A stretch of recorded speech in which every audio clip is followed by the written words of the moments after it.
Ayan, good morning mga ka-viewers. Meron tayong i-repair isang washing machine. Ayan, so dinala sa atin. At ito daw ay naghahaming lang. So usually ay ano mga ka-viewers, tinitest ko na to.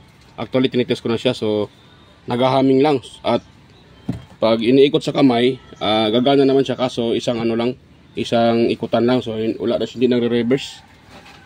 Ayan, so check up natin to mga ka-viewers. Ayan. Yan, dito yung may-ari, nag-antay sa kanyang washing machine. So, yan, check natin yung kanyang motor. Kung buo pa ba yung kanyang pinakamotor. Yan.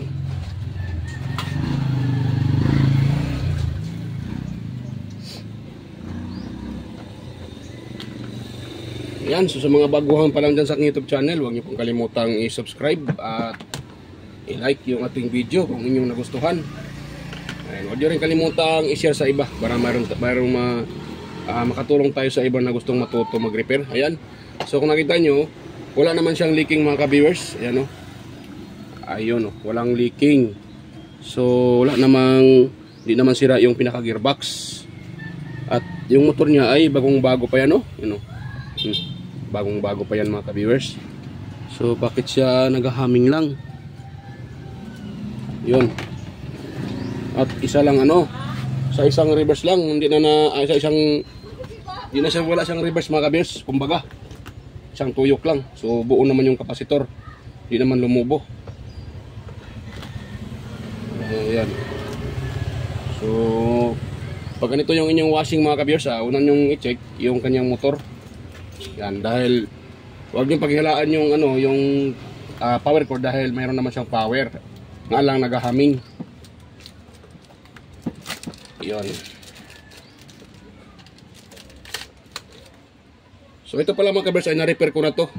Itong washing machine na to mga ka-viewers. At ang pinilitan ko naman dito ay itong kapasitor nya. Ito po yung ipinalit ko mga ka-viewers, yung kapasitor ito. Kapasitor na to. Yan, so ngayon tatanggalin natin itong wire sa kanyang motor at i-check natin mga ka-viewers para malaman natin kung ano talaga yung problema. Dahil kung ano natin siya, yung kanyang pinaka, tanggalin ko muna yung ano yung belt. Yun. So malambot naman yung kanyang ano motor. Yan o. Yan o. Ayan. Yun o. Napakalambot ng ano yung kanyang motor, hindi naman siya stuck up mga ka-viewers. Pero pag iikutin mo, okay naman din yung ano, okay naman din yung kanyang gear case or gearbox, malambot din. Pero pag pinaikot, pinaandar, hindi siya gumagana. Try kong i-plug pakita ko sa inyo para makita nyo. Ayan. So ito yung outlet. Yun o, ito yung outlet at ito siya ipa-plug. Paki-on sir, taas sir, arriba sir. Yan o, inuon ng may-ari mga ka-viewers. Yan, so naka-on na yan. So susunggitin natin ang ano, wait lang. Yan, hanggang lang talaga. Yan o, miikot siya sa isang ano lang. Yan, hindi na nagre-reverse. Tinan nyo wala na. Pumipitik yung relay, yung timer, pero yung ano, hindi na umiikot. So tingin ko nito, motor ang problema nito mga ka-viewers. Yan, pumipitik naman yung timer. Naghahaming lang siya. Yan.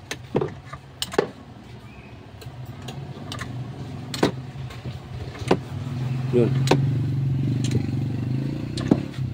Wala na mga ka-viewers. Yan, ikot siya. Yan.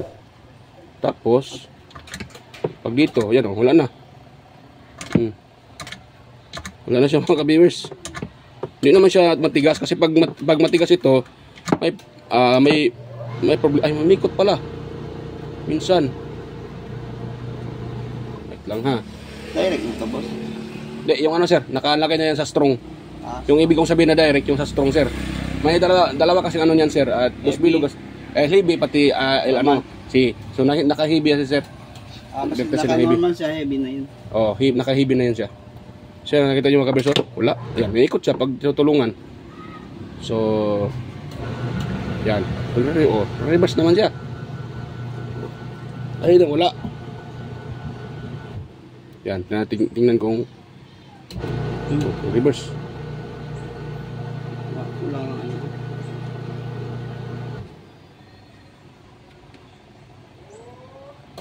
Oh, reverse na.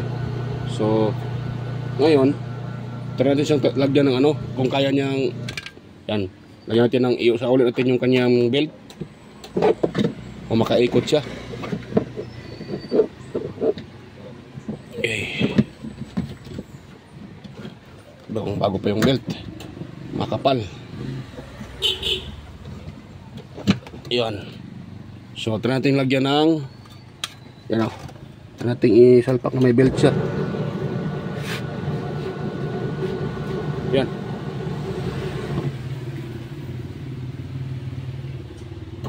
Oh, may ikot na. Baka may ano lang ako. May stuck up lang yun. Ikot mga kabiyos, kagwang tong washing na itong mga kabiyos. Nascam pa ko sa washing na to ah. So nung inikot siya, siguro nag-stuck up kasi ano, kanina ba nakita niyo naman sa video wala eh. Yun ang umikot ngayon. Pero sa tingin ko pag mag-ano to, baka naman baka magtagal Stop na naman. Check Oh, mo na. mag-stuck up to. Yan, check up na lang natin yung motor at saka yung kapasitor mga ka-viewers. Yan, so wait lang mga ka-viewers ha. Natin i-check up yan para ano tayo dyan, sigurado. Uy. Natumba yung ano. Natumba yung electric fan. Sige, ganyan lang sir. Natumba yung electric fan sa labas. Natumba yung electric fan. Sumikip kasi yung area natin mga ka-viewers dahil daming ano, tambak. Yan, lumana naman siya. So, tanggalan natin to. Balik na lang ako, bossing ha. Sige, balikan mo lang mamaya, bossing. May number. Pwede to. Sino yung number nun, ay? Jenny ka Christian. Sakay lang to may number. Sige, para siguro. Hello. Pwede ka kamyak capacitor, bossing? Pwede ba? Mansik ya. Mansik ya yung kapasitor, bossing. Si. Baka doon ako lele, oh. Baka baho tamin si. Baho din. Si. Ano, bossing? Sige. Sa katayar tuloy ko. Si. Ha? Si. Thank you. Soldier lang, Mars. Yan, so, i-check up natin siya mga ka-viewers, yung kanyang motor. So, para sigurado. Gumagana naman siya. Baka sa tingin ko baka may problema ang ano nito. Ang bushing. Or baka nag-stuck up yon. So, ito yung kanyang kapasitor. So, dito ko na ilagay ito. At, yan, itong mga wire na to. Ito yung check up natin. Mga ka-viewers. Yun.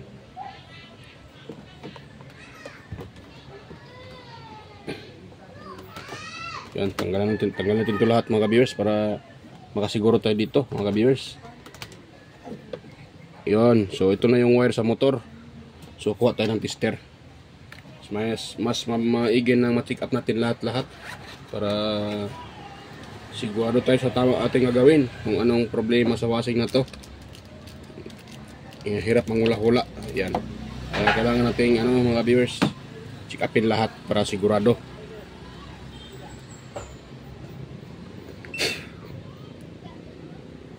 Yan.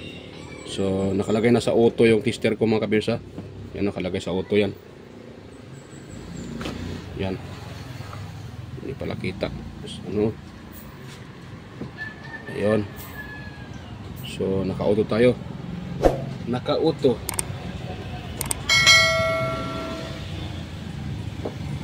Nalagyan natin yung spread.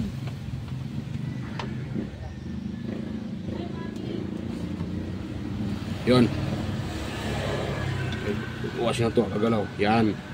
So ngayon, dahil naka-auto tayo, kukunin natin itong common na wire na to. Common kasi ito mga kabers. Common wire ito. Yun o. So, yung common wire ng ating motor ay kulay blue. So, yan po ating tutusukin mga kabers sa kulay blue. Wait lang. Yun, so sa kulay blue, tutusukin natin yan. Wait lang, test natin yung tester kung okay bang tester. So yan, okay ang ating tester. So dito tayo sa isang linya sa kulay black mga ka-viewers. Yan, nakakuha tayo ng 26 ohms mga ka-viewers. Yan, so ngayon dito naman tayo sa red. Red ba to or pink? Yan, the same, 26.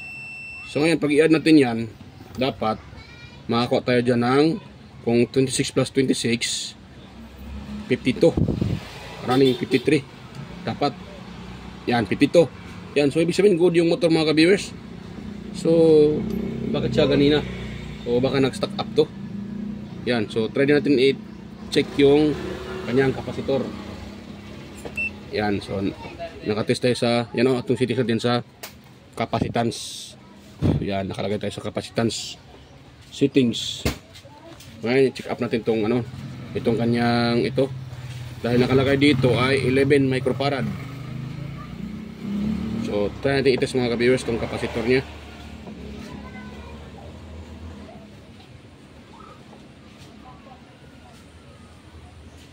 Yan, 10.8. So, okay pa yan mga ka-viewers, 10.8. O, yan o. 10.8 sa mga ka-viewers, so okay pa. So, bakit ganon? Na, gumagana tapos hihinto. At nung pala, yung iniikot ko siya ng iniikot, yon gumana na, kita nyo naman sa video. Starting, hindi siya nagre-reverse. So, narinig natin yung timer ay mayroon siyang tawag dyan, may na tumutunog yung timer. So, nagko-contact. At narinig ko rin na habang tumutunog yung timer, habang nag-change yung timer, na nakaring ako ng ugong. So, ugong lang. So, baka ito ay ano, kulang lang sa langis mga ka-viewers. Dahil okay pa naman tong kanyang kapasitor. Yan. So, buo pa naman siya. So, yan.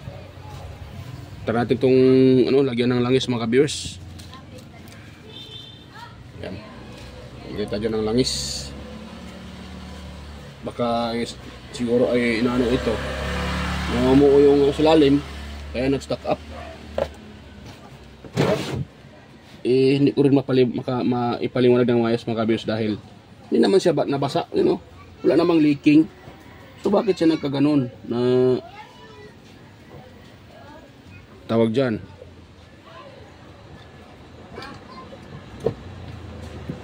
Yan, tanggalin ko muna yung kanyang ano mga ka-viewers.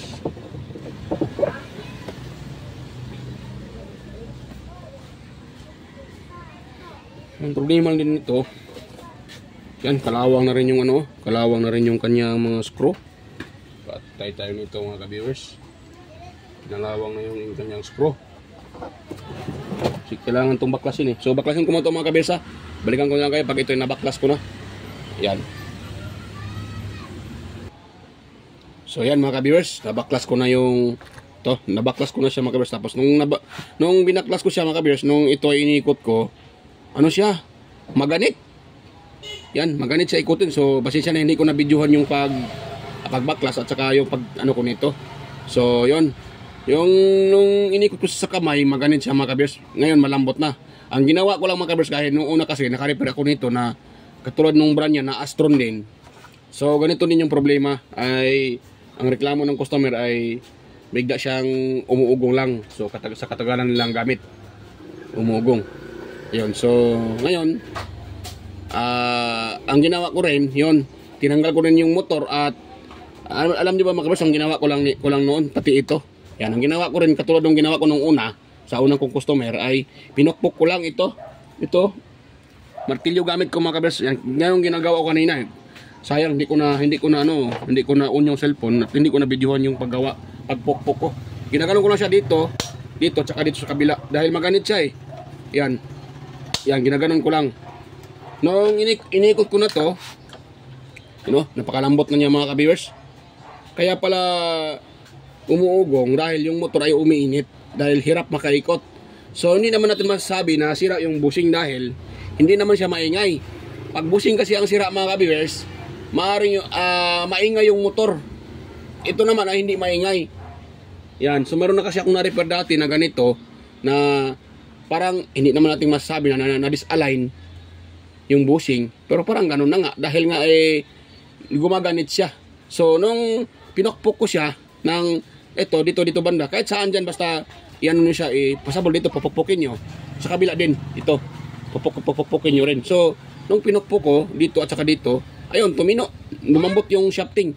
Ayan, dapat kasi ganyan kalambot yung shafting ng motor, kahit may electric pa man yan o ma-washing, dapat ganun ka pre-wheel mga kapsong, kita nyo, tagal siya huminto, yan. Kaya na kasi, nung hindi ko pa napukpok ito mga ka-viewers, ginaganon ko siya, hindi mo siya, ayan umikot lang siya ng ganon, umikot lang ganon, ganon lang, ikot yan, tapos hinto agad. Tapos, kailangan mo pa siyang pwersahin para sumunod pag iniikot mo. Ayan. Diba? Ayun, malambot na siya mga ka-viewers. Ayan. So, may pangalawa din akong gagawin nito mga ka-viewers. Hindi ko na ito i-open. So, may pangalawang option gagawin ko nito. Bubuhusan ko siya ng langis. Ito lang mga ka-viewers. Lagyan nyo lang dito ng langis dyan. Yun. Tapos, dahil nalagyan na ng langis, ganun nyo lang siya mga ka-viewers. Yan. Yan. Ganun nyo lang. Yan. Ganun. Tapos, dito din sa ilalim. Kahit di niya kailangan paglagay nitong langis mga ka-viewers, hindi na kailangan i-open. So, hindi naman lahat ng motor na ganito kalaki yung butas. May iba kasi na medyo maliit. So, hindi ganito yung pagka-design. So, ayun. Pero lahat naman halos pare-pareho lang eh. So, pwede nyo naman, basta ganito lang yung lagayan ng oil nyo. Pwede nyo lamang ipasok sa ilalim. Ganun, no? Ito nga, patakan ko siya. Yun. Mga 3 patak, pwede na. So, doon nyo isintro sa may ito yung shafting sa ilalim. Shafting sa ilalim. Doon nyo patuluan. Papunta dito sa, ganun nyo siya, papunta sa kanyang, para papunta doon sa kanyang, sa kanyang foam, sa kanyang bushing. Yan. Tapos ikutin nyo siya ng ganun, pataas, pababa. Tapos ikot, sabay ikot. Yan. So, pangalawa naman, sa baba. Ayan, maglagay dito sa baba, mga ka-viewers. Para sigurado. Hindi ko naman masabi na sira talaga ang bushing ito dahil yun nga, hindi naman siya maingay. Ito kasi mga ka-viewers, once, kahit pupukpukin nyo ito, pag sira talaga yung bushing, maganit talaga yan mga ka-viewers. Yan. Maganit. So, ito kasi nung pinapukpok ko na, nawala yung ganit. Yan. Kahit hindi pa nalagyan ko ng oil, so nawala yung kanyang ganit. Pero mayroon na kasi kung ganitong ginagawa ko mga ka-viewers, nung una kong mga repair, nung nakaraang taon. So, katulad din ito, Astron din ang brand. Yan. Iwan ko ba sa Astron? Dahil sa yung Astron din yung na-repair ko Yan, kapareho din Astron. Yan lumambot pa siya ng lambot mga ka-viewers. Matagal siyang hihinto. Yan. So kung nakita nyo siya, ayan. Ganun lang. Ayan So pasensya na po inyo kung napakita kanina yung yung pagpukpok ko nito at pag-ikot, pag-test ko sa kanyang shafting. So maganit talaga siya kanina. Ayun, so okay na yan. Nalagyan ko na lang langis sa ilalim. So pag maglagay kayo ng langis mga ka-viewers, dalawa yung lagyan nyo.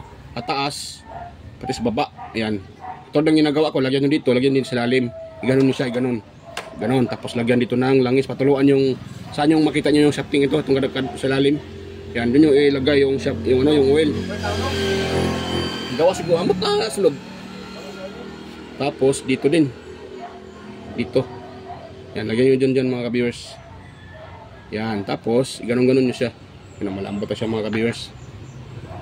So ako hindi ko talaga mapaliwanag bakit nagkaganon. So pero dahil sa experience ko na may naripan ako na ganito yung sakit, at yun kinokpok ko lang at nilagyan ng langis, hanggang ngayon okay pa naman yung washing mga ka-viewers. Yan. So yan, kasi paglagyan nyo lang ng langis yon, hindi talaga yon hindi yun siya tawag dyan, hindi yun siya titino mga ka-viewers. Dahil nga yung kanyang bushing ay disalign, wala sa lugar. So nung pinokpok ko na siya, ayan, nasa lugar na yung bushing at napakalambot niya. Yun, pre-wheel na pre-wheel. Kanina kasi nung sayang hindi ko lang na-videohan yung pag testing ko dito, yung tinitest ko siya kung bakit siya ay humihinto. Yung nga sabi ng may-ari ay sa katagalan ng gamit sa ilang minuto hihinto. Ngayon nga init naman yung motor, painit na yung motor, hihinto talaga yun. So ito na nga ang ito ang rason bakit ito parang itong rubber yan parang siyang ang tawag na tunaw dahil sa init. Yan nga, uminit nga yung motor dahil disalign. So hindi ko din mapaliwanag ng mataas yung bakit na disalign siya. Hindi naman to gumugulong sa isang lugar lang, pero bakit siya disalign yung bushing. Yan, iwan ko kung baka siguro kasi ni-repair ito ng may-ari inopen niya. Yung hose lang naman yung pinakailaman niya. So hindi naman siguro pinakailaman tong motor. Pero bakit siya na-disalign? Yan. Imposible naman ma-disalign pag hindi walang tawag diyan. Hindi kasi pinapakailaman. Iwan ko lang, hindi naman natin nakita. So yan. Ito mga kabisa, i-install ko muna to at balikan ko na lang kayo pagtapos ko ng sauli diyan sa kanyang kaha. At i-test natin ng full yung timer kung sakaling hinto siya o hindi. Yan. So at balikan ko na lang kayo pagtapos ko na itong ma-install. So ayan mga ka-viewers, at okay na po. Na-symbol ko na at the same time na-testing ko na rin yan kanina pa yan mga ka-viewers. So mga dalawang ikot ko na sa timer nito mga ka-viewers. Yan, dalawang ikot to sa timer. Dahil tinitest ko siya kung maghahaming ba siya uli. So wala na. Yan, dahil nakita nyo naman kanina nung hindi ko pa siya tinanggal yung makina, hindi ko pa tinroubleshoot. So nakita nyo naman na hirap siyang makaikot, di ba? Ayan, so hanggang sa kalagitnaan ay natest ko ay umikot siya, pero mahina. So nung natanggal ko yung kanyang makina or motor, yung motor na yan, so yun nakita nyo naman na pinakita ko kanina, yun malambot na siyang ikutin dahil nga ay inaano ko siya, tawag dyan, ina-align ko ng martilyo, yan. Ito yung gamit ko, ina-align ko siya. Doon sa gilid-gilid, yung dalawang gilid na yan, ginaganon ko lang siya mga kabiso. Ayan. Dalawang beses, tapos kabila, dalawang beses din. Tapos, yun, lumambot na yung shafting at hindi pa daw nagtapos. Nilagyan ko pa din siya ng, kung nakita nyo naman kayo na sa video, nilagyan ko siya ng oil. Yan. Dahil tingin ko ay nag-stack up lang or na-disalign yung bushing. Yun siya, okay na yan, Yan. Nag-stop na. So, ito, ikutin pa natin. Pangatlong ikot ng timer. Yan. Yan, Hindi na yan gumana, at pakinggan nyo, wala na rin lagitik yung timer. So i-on natin yung timer uli. Ito. Yan. Yan. Yan, gumana na rin uli siya mga ka-viewers. Yun. So yan. Hintayin ko yan na mag-off yan uli. Dahil sa repair ko ay na rin ako dati nito. Ganitong brand din, Astron. So ganyan yung mangyari pag Astron. Iwan ko ba sa Astron? Dahil dati din ganito din yung sakit. Ang ginawa ko naman katulad dito, inalain ko siya uli at binusan ko ng oil. So ayun, naging okay naman hanggang ngayon. Matagal na yung washing nila mga kabers. Ang problema lang daw naman ng washing na yun nung na-repair ko ay hose. Yan, naglilik yung hose niya. Pero yung i-repair ko na motor na nag-stock up tulad nito ay okay pa rin, gumana pa rin. So tingin ko itong ginagawa ko ay okay din siya mga kabers dahil subok ko na rin din ito iwan ko pa sa mga ganitong brand. Yung na-repair ko, ganito din, yung brand, Astron. Ayan, pakita ko sa inyo, Astron siya, yan Astron single wash tub. Yan, di ba? Astron siya. So, ganun yung niya. Nung una, na-repair ko, Astron din. Ganun din ang problema, bagong-bago pa. Hindi na daw umikot. So, yun ginagawa ko, binusan ko ng oil. Ayaw pa rin siyang gumana, ayaw pa rin umikot. So, ang ginagawa ko nga, yun inalain ko ng martilyo. Yan, pinukpok ko ng martilyo sa gilid.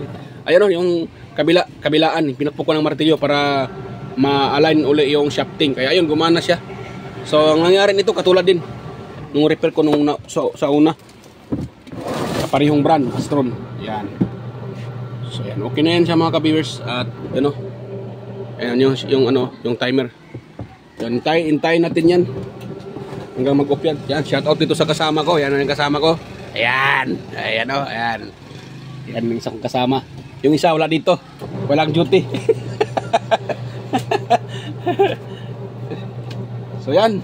Mag-shoutout muna tayo mga ka-viewers bago tayo magtapos. Ayan, mega loud shoutout po sa inyo mga ka-viewers, sa mga silent viewers dyan, organic viewers, sa mga subscribers ko at taga-subaybay sa aking channel. Yan, mega loud shoutout po sa inyong lahat, mga ma'am, sir. Ayan. At shoutout din kay Sir Randy Trinidad, Sir John Santiano, kay Sir Florindo Isidro, Sir Manuel Mahadocon, Sir Ferdinand Lopez at sa kanyang dalawang anak, Liam Oxy Lopez at Sian Jake Lopez, ayan, at sa kanyang asawa, ayan, mega love shoutout sa Lopez family. Ganoon na rin kay Sen Mardison, Edgardo Junior Dato Talavera, ayan, Edgar Macam, Vicente Bibuso, Bandiquillo, Rinaldo Macasiano ng Jimmy Cavite, kay Perdi Ronquillo, Emerald Quillosa, Cesar Plistado, Sir Anastasio Certisa, Darmin Kirklis Legitimas, kay Jeffrey Nobillas, Damaso Ramos, ayan, Baltasar Jorpo from Badyang, Valencia, Bohol, Roldan Mendoza, ayan, mega love shoutout sa iyo, sir, Roldan Mendoza, Ching Ching Magsano, ayan, mega love shoutout po. At ganun na rin sa aking mga kapwa YouTubers, ayan, mega love shoutout po sa inyong lahat. Andy Tech, Andy Rabino TV Tech, Inting Butingting, Andy Rabino to, Maya Vlogs, Teletech Chair, West Jojo Tech, Ricardo Bernardo, Fix in Review, John P. Technician, Rodolfo Studio, Yoda Tech TV, Ortic TV Official, Yoyong's Repair and Tutorial, Tones by Vlog, kay Jimenez Iban Vlog, Phil-Am Country Living, sino ba yan? White Perry, Geogis TV, Borsho TV, Bullet Train Channel, JJ Channel, Soktik TV, Kerry Mendoza Vlogger, Nelt Vlog, Edstick TV, John Tapirla TV, Marais Diaries, Kikay Vlogs, Music Hub DIY, Bel Bernards, ayan, mega love shoutout sa iyo. Kay Sir Aguido Flores Jr. Halin, Len Abali Lifestyle, Cebuan ng Amaw, Eljos Electronics, Mercy Werham, Amigos Amigas, Chona Incabo, DJS Channel, Lex TV Official, Heroes Flores Mix Vlog, kay Live in Japan Countryside, ayan, Iconic Insight and Beyond, Dinlins TV Vlog, Naanatanan, Maskarang Vlogger Kuno, Aling Peps, Marco Francis 713, Mix Vlog, Foodie Expert, Jusdado Vlog Channel, Lovely Mode Forever TV, Island Store Mix Vlog, kay Master Goyets Kalikot, EQC TV, Kisnel Channel, 3M Vlog, Anonymous Vlog, Jinky Inok Vlog, JWG Award, kay Darwin Tech, Farmer Boy TV, Roger Cedric, DJ Disco Hunter, Ipras View, DJ Lin Mix TV, Miss Johnny Balena, DJM Mix Vlog, ayan, mega love shoutout sa iyo, idol, DJM Mix Vlog, Wellmas Music, Radio Spa, Monarch Smart TV, Michael Jackson, PBG Blabber Pan, Kayari Vlogs, Ate Mers, Kakaaro Vlog, Lenel Jai Jobudiso, Nanay Ruby Channel, Danny TV Vlogs, Brother Joey Music, Simple CM, Rickman Vlog, Wild Boys na Bulastog, ayan, mega love shoutout sa iyo, idol, Wild Boys na Bulastog, ayan, mega love shoutout sa inyo lahat. At yun, patuloy pa rin na hindi pa rin nag-off, so antayin natin na mag-off yan mga lods, mga ka-idol, mga kamamanser. So kain na pa to so ilang beses ko nang yan, nag-off siya mga ka-viewers, ayun. So yan, hanggang dito lang po mga ka-viewers, at okay na to yan, kahit ilang beses ko nang balik-balik na i-on yung timer, ay okay naman siya, hindi naman siya nag-overheat mga ka-viewers, dahil okay naman siya nakita nyo naman na malambot na siya, so okay na yan siya. So ganoon lang po yung technique mga ka-viewers, yung kumbaga first aid, ganoon muna yung gawin nyo. Lagyan muna ng disalign at lagyan ng oil, yan, at i-testing nyo siya, yun lang. At ito naman ay bigyan ko naman ng warranty yung may-ari, kung sakaling magka-disarma ito, ay wala nang problema, libre naman yung repair mga ka-viewers, yan. Kasi sayang naman pag i-open ko pa yan, so malaking trabaho. Kung ang problema lang naman ay disalign at nang tawag dyan, ay hindi makaikot ng mais dahil dun nga, or natuyuan ng langis. So pag hindi lang kalog yung busing, so kung kalog kasi mga ka-viewers, kahit lagyan mo pa ng oil yan, talaga yan, maghahaming talaga yan pag sira yung busing. So ito kasi kanina, kung nakita nyo naman, matigas siya ikutin dahil yun na nga, na-disalign yung bushing, wala sa lugar. Yun, kayon siya. At yun, binusan ko na din ng langis para sigurado. So yan, bago pa tayo magtapos, huwag niyong kalimutang mag-share, huwag niyong kalimutang i-share sa iba mga ka-viewers, at huwag niyo rin kalimutang i-subscribe yung aking channel, at paki-like na rin. Yan. So yan, hanggang dito lang mga ka-viewers, at bye-bye po. Kita-kita tayo ulit sa aking next na mga vlog dahil marami pa akong i-repair mga ka-beers. Ayun o, mayroon pang dalawang electric fan sa labas. At yun pa, sana pa yun. Yan o, mga electric fan, marami pa mga ka-beers. Mayroon pa dito. Yan o, sa plastic na yan o, electric fan din yan mga ka-beers. So, medyo ano tayo, yung kahapon na ano, hindi ko pa natapos. So yan, bye-bye mga ka-beers. Kita-kita tayo ulit sa aking next na mga vlog. Yan, bye-bye po.